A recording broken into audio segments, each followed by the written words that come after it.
വളരോ നോക്ക്. നീ ഖത്തറിലേക്ക് കൊണ്ടുപോവാനാ. ഇതൊക്കെ എന്തിനാ കഷ്ടപ്പെടുന്നത് നിങ്ങൾക്ക് അറിയോ? ചിന്നും ചുണ്ണാപ്പിളും ഖത്തറിൽ പോവാണ്. പോകുമ്പോ എന്തൊക്കെയോ കൊണ്ടുപോകണമല്ലേ. 100 കിലോ ഉള്ളതുകൊണ്ട് പോരാൻ അങ്ങോട്ട് കൊണ്ടുപോയാലോ എന്നാണ് ആലോചിക്കുന്നത്. ഇവിടെ ഇഷ്ടം പോലുള്ള 2 സാധനമാണ്, കറിവേപ്പിലയും ചക്കയും.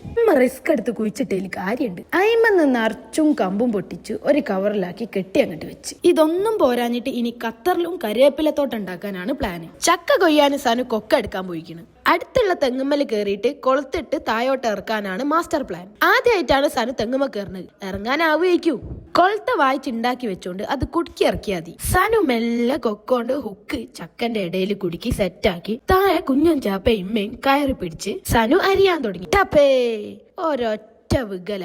വിചാരിച്ച പ്ലാൻ ഒന്നും നടന്നില്ല. ചക്കാണോ സനു ആണോ കുഞ്ഞോച്ചാപ്പാണോ തെറ്റ് ചെയ്തത്? ആര് ചെയ്താലും ചക്കനെ ഞങ്ങൾ വെറുതെ വിട്ടില്ല. വെട്ടി കഷ്ണാക്കി ചൊള ഇരിഞ്ഞ് കവറിലാക്കി കൊണ്ടുപോകാൻ തീരുമാനിച്ചു. കൂടെ കുറച്ച് പഴവും കുത്തിക്കയറ്റി. ഖത്തറിലെത്തിയിട്ട് എന്തായെന്നുള്ളത് അടുത്ത വീഡിയോയിൽ പറയാം.